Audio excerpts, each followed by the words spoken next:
नमस्कार, मैं भूमि सुरेश शर्मा। कल प्रभाष जोशी का जयंती थी और जिस तरीके से भारत में आज पत्रकारिता का दौर है, उस दौर में प्रभाष जोशी ने जनसत्ता जैसे अखबार की स्थापना करके भारत के इतिहास में एक कीर्तिमान का निर्माण किया था। जनसत्ता अखबार का अपना बेहतरीन इतिहास रहा है और वह उस दौर का इतिहास रहा है जब दमन का दौर था, सत्ता की मनमौजी चल रहा था। उस दौर में प्रभाष जोशी ने जिस साहस का परिचय दिया था वह अमूल्य था, अतुल्य था। कल उनकी जयंती थी और उस जयंती में मैं संयोगवश नहीं आ पाया था, तो स्थिति ये थी कि मुझे उसकी क्षतिपूर्ति करने के लिए आज मैं यह इंटरव्यू कर रहा हूं वहां पर आए हुए जनसत्ता के एक प्रसिद्ध पत्रकार गंगा प्रसाद जी से। गंगा प्रसाद अभी पत्रकारिता के दौर में नहीं है और सेवानिवृत्त हो चुके हैं, लेकिन जिस जुझारू, जिस जोश के साथ उन्होंने चीज़ों को देखा, जिस पत्रकारिता के दौर को उन्होंने महसूस किया और पत्रकारिता के इस संघर्ष में जो कि सत्ता के साथ जो उसका अनैतिक संबंध होता है उसको विकसित किया, यह अपने आप में अद्भुत था। आज हम सीधा अपने दर्शकों से उनका परिचय कराएंगे और उनसे बात करेंगे कि क्या स्थिति रही थी उस दौर में और क्या स्थिति है आज के दौर में। आज पत्रकारिता कहाँ है, उस वक्त पत्रकारिता की क्या चुनौतियाँ थी और आज क्या चुनौतियाँ हैं।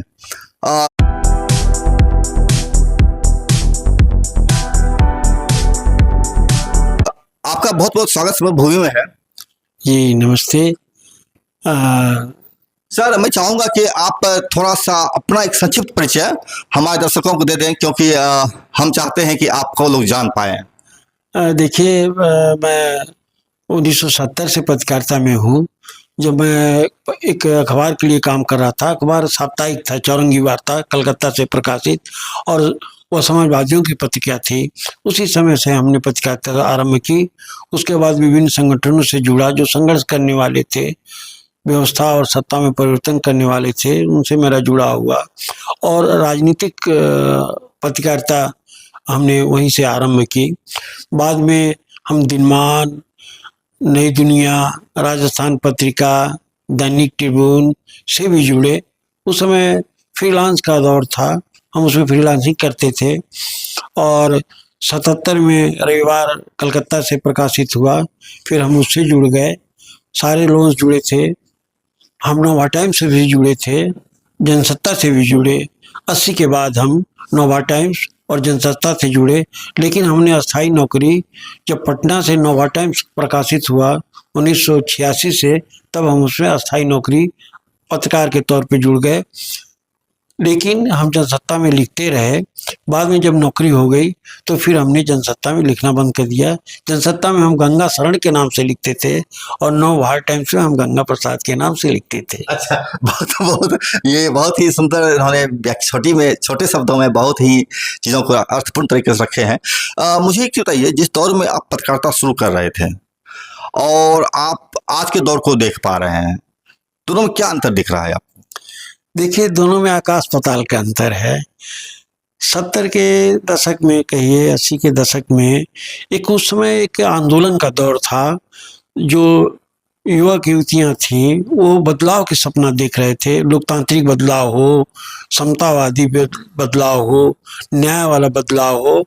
पहले क्या था, अलोकतांत्रिक विषमता, तरह तरह की समस्याएं थी, अन्याय का दौर चल रहा था, तो इसके खिलाफ आंदोलन हुआ। और उसी आंदोलन के चलते केंद्र सरकार ने इमरजेंसी, उसमें प्रधानमंत्री श्रीमती इंदिरा गांधी थी, उन्होंने आपातकाल लगाया। एक वो दौर था।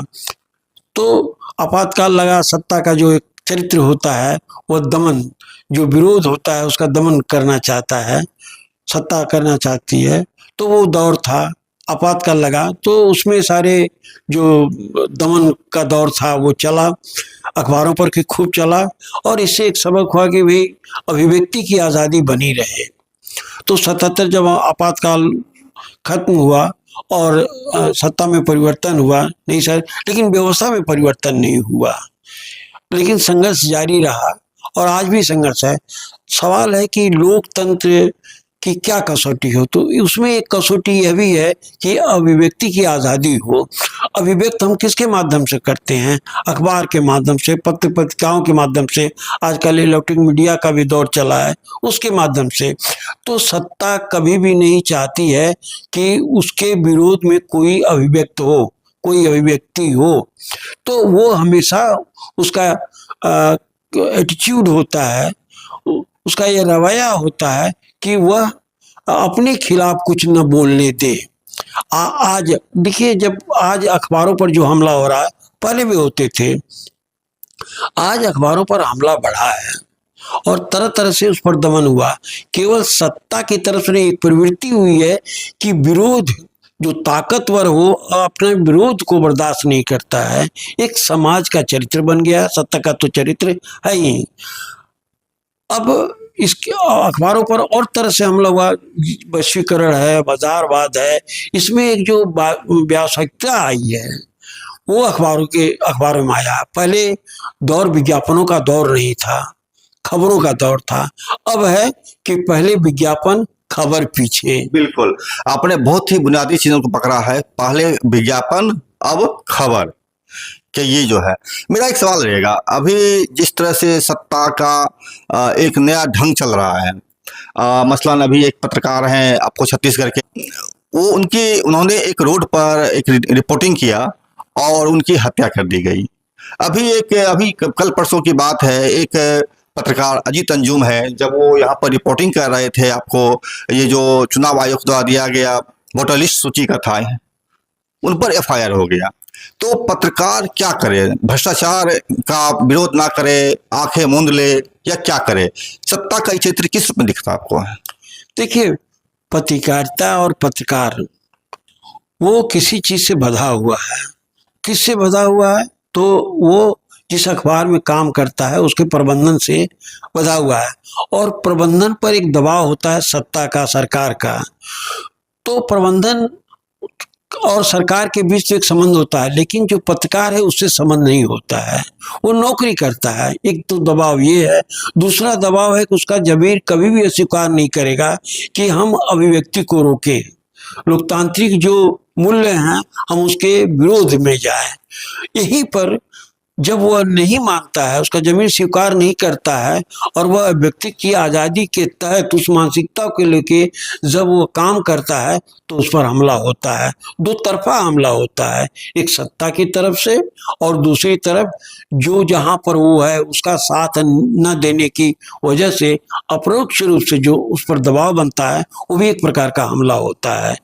ये जो पत्रकारों पर हमला हो रहा है, जानलेवा हमला हो रहा है, जाने भी ले रहे हैं, सरकार की ओर से तरह तरह से उन पर झूठे मुकदमे लादे जा रहे हैं, इसलिए कि वह न बोले जो बोलना चाहिए, जो लोकतांत्रिक मान्यताओं के अनुरूप हो, वो ऐसा काम न करे। इसलिए ऐसा सरकार की तरफ से, प्रबंधन की तरफ से, या जो ताकतवर लोग हैं उसकी तरफ से।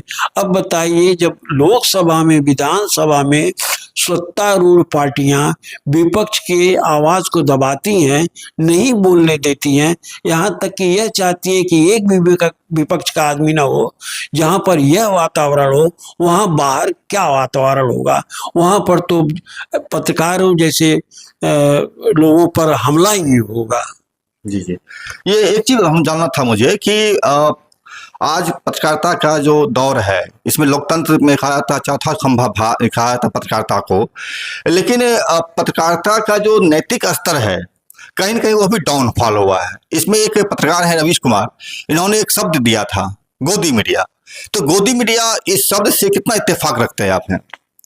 देखिए, गोदी मीडिया पर हम नहीं बोलना चाहेंगे, ये भी लोकतंत्र है, जिसका जो मन कहे नाम ले।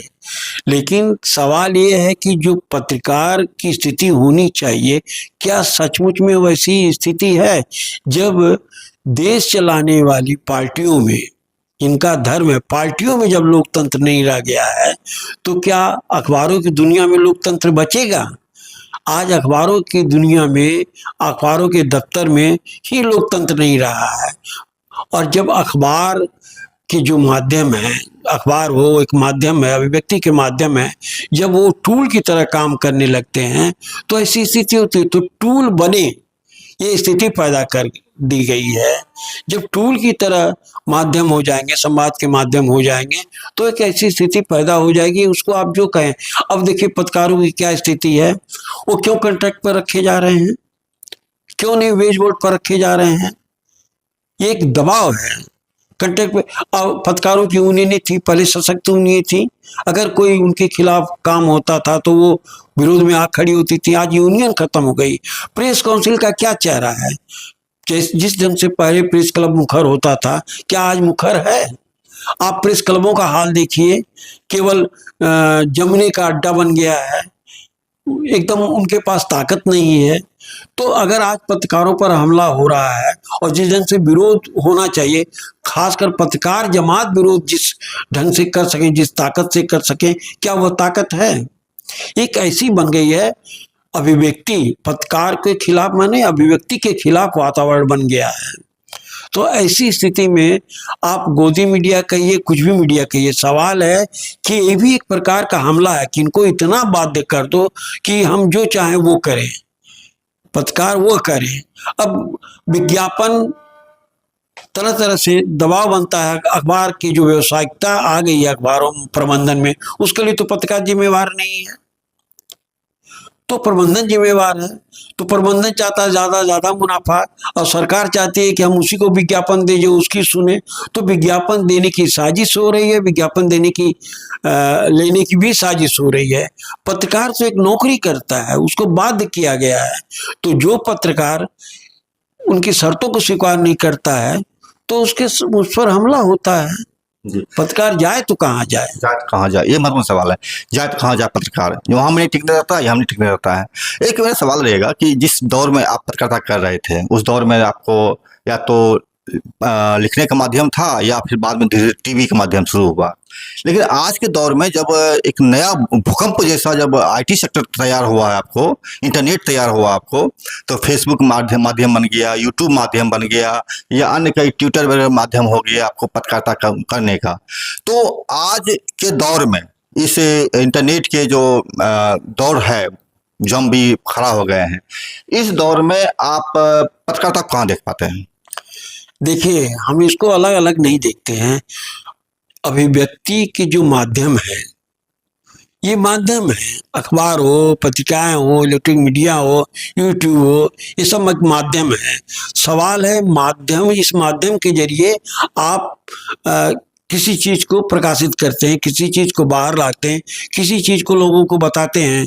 एक दौर यह था कि जो सच्चाई छिपाई जा रहा हो, दबाई जा रहा हो, हम उसको बाहर करेंगे।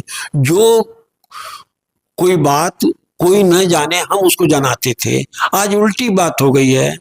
आज अब सरकार मान लीजिए कि विकास का काम कर रही है, तो विकास का काम दिखता है, अगर विकास का काम है, लेकिन विकास के काम के पीछे क्या षड्यंत्र है, कौन मुनाफा ले रहा है, कौन कमीशन खा रहा है, कौन भ्रष्टाचार कर रहा है, वो काम है मीडिया लोगों का, ये काम है उसको सबको सामने लाना है।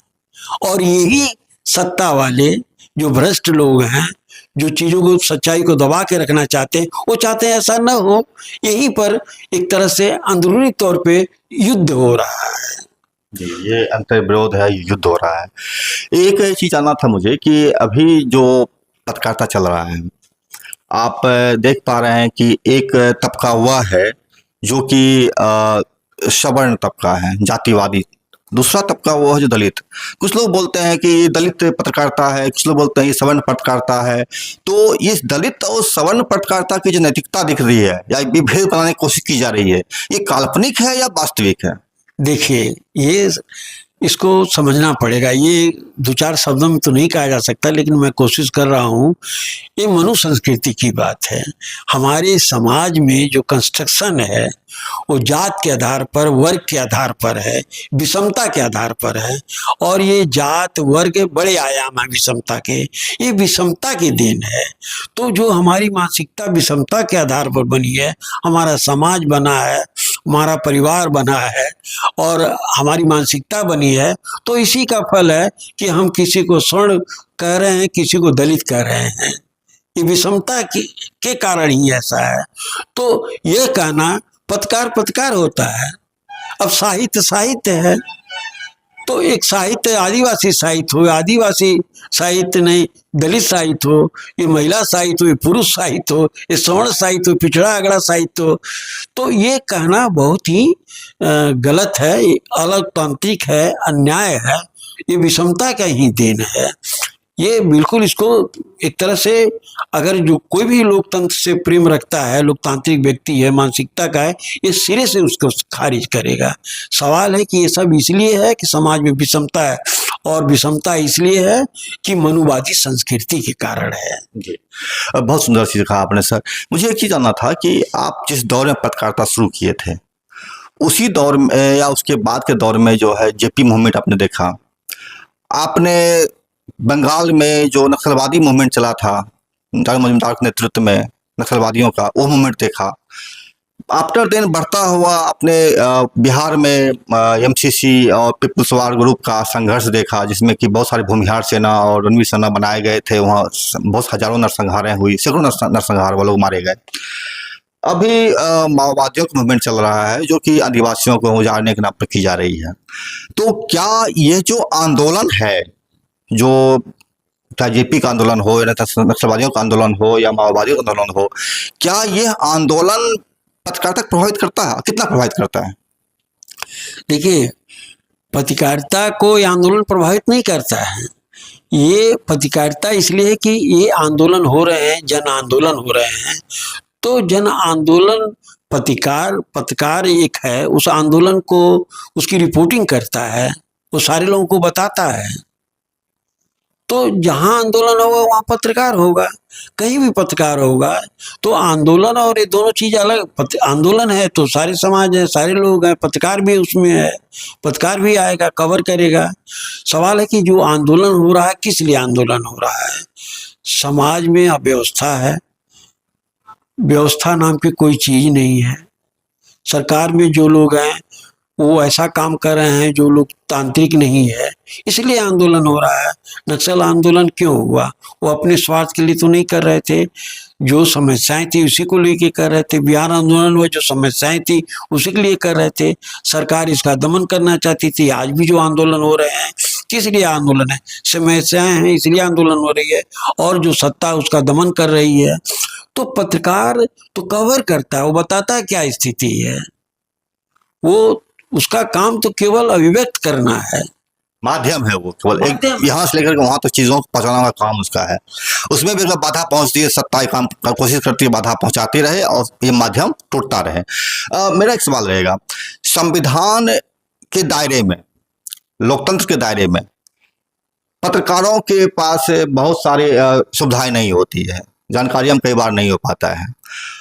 क्या पत्रकारों के लिए इस लोकतंत्र में सुविधाएं हैं, या संविधान में क्या उनके अधिकार हैं और क्या कर्तव्य हैं? थोड़ा सा बता दें संक्षिप्त में। देखिए, हमारा पत्रकार का धर्म है, जो कुछ कोई न जाने हम उसको जनाएं। जनसत्ता ने एक नारा दिया था, वह नारा था, सबको खबर दो, सबकी खबर लो। तो हम सरकार की खबर लेते हैं और जनता को खबर देते हैं।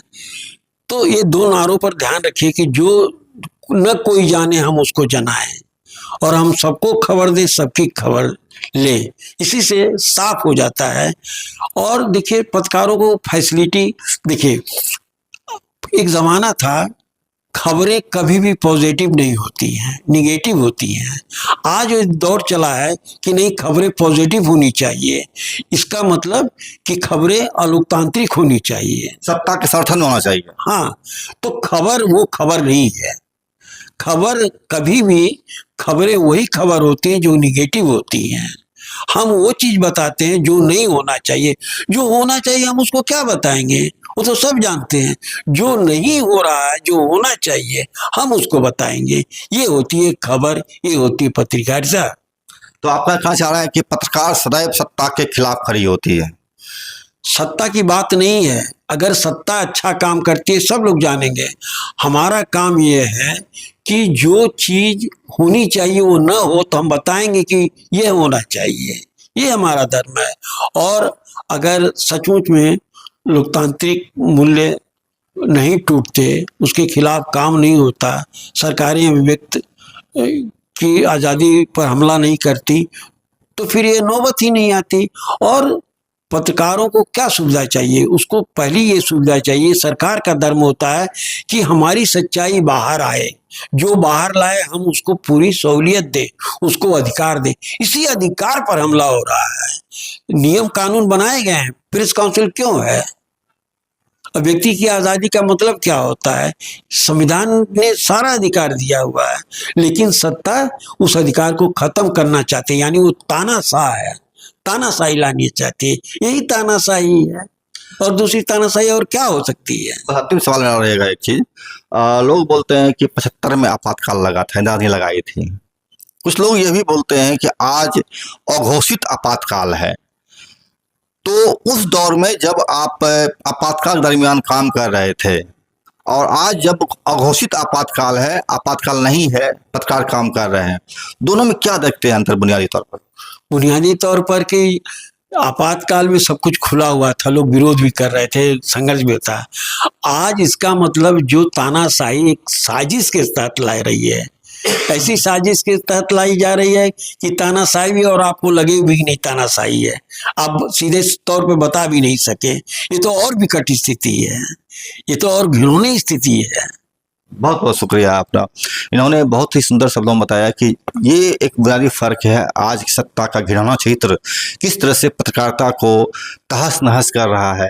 एक तरफ ऐसे लोग खड़े किए जा रहे हैं जो पत्रकारिता के नाम पर दलाली कर रहे हैं या गोदी मीडिया बन रहे हैं या बहुत चीज़ कर रहे हैं, दूसरी तरफ वो लोग हैं सत्ता के इशारे पर नहीं नाचने की वजह से उनकी हत्याएं भी हो रही है, उनके ऊपर फर्जी FIR हो रहे हैं। अजीत अंजुम बहुत बड़ा उदाहरण है, जो कल परसों उन पर FIR किया गया है।